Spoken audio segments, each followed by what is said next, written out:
All right, so we've seen how cool MIDI can be with compositional software, for actually while you're composing, and the things that you can do to really help you in actually composing, so that it can be actually written in a piece of software that is actually written sheet music, fairly well done. That may need some work as you go along through the composition, but how easy that can make it, and some of the things that can make it much more enjoyable, and your workflow much better.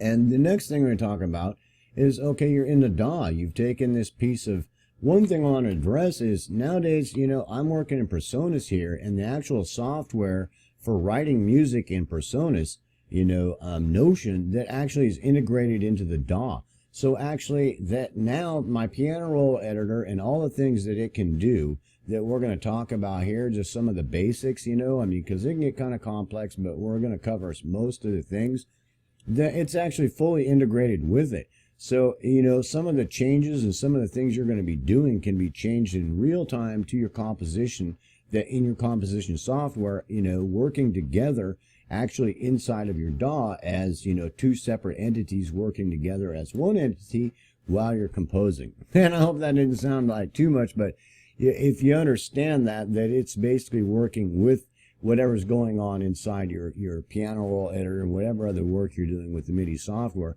they can actually work together. So when we get inside the DAW, and we've got the piano roll editor out, which basically can be looked at as a sequencer, in some way. We'll get into those a little bit more, but it basically for editing any of your MIDI information and composing and do whatever you want. So the cool thing about it is that basically once you got it in here, some of the things you can do. So basically you have the tools also to put input in. So if you are doing some other work on it, that you've got some basic tools to actually input, and change things, either through the MIDI information that's coming into it, because we're talking about the MIDI information, but working with it also, and your keyboard running into it to where you can actually make changes, listen to things as you have them set up, and then make changes inside the actual piano roll editor as you're making the changes from your keyboard, that make it real easy in that type of composition and using it for that. And the other thing is that basically that once you get it to this point, whatever type of synthesizer or sampler you might be using, that the cool thing is you've got this raw MIDI data, right? And so now you've drug it inside the DAW, and you've been working on your composition, and now you're actually working on the composition, and you're working on some parts of your actual sound sculpting of it, and sometimes a finished product of your sound sculpting. So all the parameters on your samplers or your synthesizer or any other type of your drum machine or anything like that, any of the parameters can actually be addressed for the most part inside of here. So you've got like velocity, modulations, pitch bends, aftertouch, all these different parameters that you can select, that you can come into here and choose different parameters from whatever synth you're working on, and or sampler or anything like that to add to there. And you can put automation on all those things and adjust them any way you want throughout the entire performance, which is a huge tool at this point, because now you have the basic MIDI information and you're actually starting to work with it with your samplers and your synths, adjusting parameters to make it come out much better than it is. I mean, even things like your ADSR, and even simple things like that, filters that you may change, or sweep, or LFOs, and, pitches, all the different things that can be done, you can do from right in here, which is really cool. And it's set up to where you can actually address the drums as a separate entity, and edit the pitch names and things like that as you're working it, and for adjusting it for different, different drum samplers and sequencers and things like that you might be working with in your DAW. And that's a huge tool. And, a lot of times that can be the end product, so, just that in itself is huge. You know, and also you can quantize, you can go through and set up different types of grooves and swings to where it's got, you know, and to where it's not quite so static. You can address all your velocities, beginnings and ends, ranges of them. All that kind of stuff can be addressed right there in your editor. You can also go through and actually select different tracks. So you can go through this and you've got a couple different MIDI tracks that you can select like that. And in some of them you can actually go through them and select both of them to where you've got, you know, you can actually shift and select both of them and have both of them so you can kind of see what the other part of the MIDI information is doing together. So, I mean, that is an invaluable tool to be able to see what's going on both those tracks in the MIDI file while you're composing and while you're sound sculpting or whatever that might be working together with a different track. I mean, that's a huge tool. Also, you can set it to scale. You know, you can actually pick a scale that you're working with, what type of a scale that you might be working with, setting up lengths of notes and what kind of a groove or timing that you've got, you know, straight and triplet and septole, quintole, things like that, you know, that can be very basic and very, you know, very complicated. And, you know, basic structures, you know, of the actual music while you're inputting and outputting it. So in just those basic tools, with all the basic tools of your DAW, you know, cutting and pasting and being able to move things around and with, you know, to get where you want, changing key. I mean, you can do all that stuff inside. You're transposing it. Just some basic things that you are able to do with it as far as, you know, you changing the length of it, you know, the length of the note, the stretch, transposing it up and down, velocity, how hard and stuff. All those kind of things in Aftertouch and things like that you can adjust, you know, and anything that might be happening. Whatever, once you get this in here that you're trying to get it ready for some type of sampler or synth that you're going to play it through, that, you know, you can adjust all those different parameters however you want for the most part. And another cool thing is Humanize.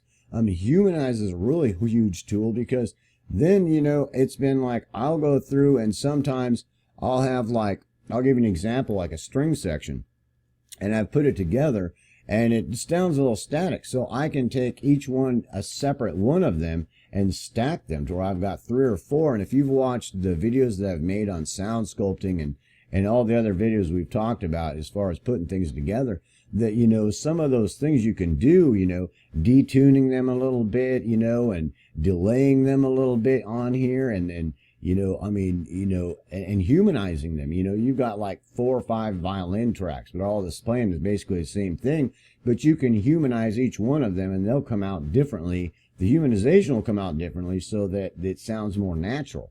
Does that make sense? Those kind of tools are huge. Sometimes it takes some fussing with it a little bit because you'll be like, well, it still doesn't sound quite right, you know, so you start messing around with it. But just the initial humanization of that to be able to adjust those things some. So because by hand, it can take forever. You'd be trying to adjust notes and trying to humanize things, you know, to where it doesn't sound so static, you know, drums or anything else that, you know, it can be real pain in the butt. Sometimes I still will to a point anyway. But those basic tools are huge. You know, just those basic tools that we've just discussed here. So, you know, this as a tool in itself, and a lot of piano roll editors and, you know, the sequencers that are in the DAW will do all kinds of things. And you can also get other different types of ones as plugins that you can actually put in there that are going to do different things, you know, all kinds of different things. And, you know, the other cool part about it that we've already talked about is that basically, hopefully, that your DAW is set up to where all these parameters and all this kind of stuff that you can adjust however you want, modulations and pitch bends and all that stuff, it basically are going to be addressing the sampler and the synth or whatever, the drum machine or whatever thing you might be working with, so you can address all those issues very well. And sometimes it might take some time to work those things out. But, you know, you've got the straight compositional thing going on that you can make notes. And with that compositional software working with you in this as you know, work on your articulations and dynamics and all those kind of things, then it's a huge tool so that basically that, you know, you've taken this from that compositional standpoint of working it out to the compositional software, into the DAW and the piano roll editor and the sampler and synth that you're working with, to where you basically can come out with fairly close to a finished product. And if it's not close enough, you can, at that point, then you can bring it to an audio file, render it down to an audio file to where you can actually do sound sculpting on it from that point once you've taken it to that point, and then you can do more sound sculpting on it as far as all the other aspects that you would as far as, working and mixing audio with it as a normal audio file. So, I mean, it's just unbelievably huge tool. So we're not going to get that much more in depth into it right now, but just a quick look at some of the things that it'll do, that it's just unimaginable. Moving things around and changing things however you want. Working with the samplers and synth, that it's an unimaginably beautiful tool to help you work with your MIDI files that you can actually, work more with from inside the DAW and your keyboard, to actually, change it more as you're going along and making changes and adjustments and compositional decisions, that, it's an invaluable tool. One thing I wanted to address, one more thing, is that I'll get people that'll say things like, well, it doesn't really seem like that big a deal to them. Well, the big deal about this is there's a couple things. First of all, you're actually being able to compose on the fly from your keyboard. Hooked up into MIDI this, you're able to cut and paste things. You're able to take things and move things all over the place, cut things out, move things, adjust them up and down, wherever you want, however you want, on the fly with that basic MIDI information that you're working with, and being able to listen to it in here with other tracks that are going on to make compositional decisions with the actual sounds you'd be working with, the samplers and things like that. Now, a lot of the basic things inside of this type of piece of software may not seem that, it's not like some huge, revelation, it's like, but it is, because, the basic things that are doing are really cool. And just the basics themselves, and working with your compositional software, inside the DAW, is just unbelievably huge tools. But the other thing that some people just don't get through their head is that, if you've got your sampler or your synth, all those are parameters. People will say MIDI's great, but it's just not lifelike, and it's just static and things like that. With your parameters on a decent synth and decent sampler, you can get it to where, it comes to life. Does that make sense? That it's not just those pulses of information and that MIDI file, that with those parameters and what you're doing with those things, that you can actually bring that information to life with your samplers and the actual, with the parameters being able to be automated and changed any way that you want for the most part, and that's a huge tool. And one of the biggest parts about that is most of the time you can get that done pretty well with any kind of instrument you're working with, that, as long as the sound is pretty good in your synth or your sampler, that you can get it pretty close to finished and sometimes completely done. And, that's one of the biggest tools that this is about.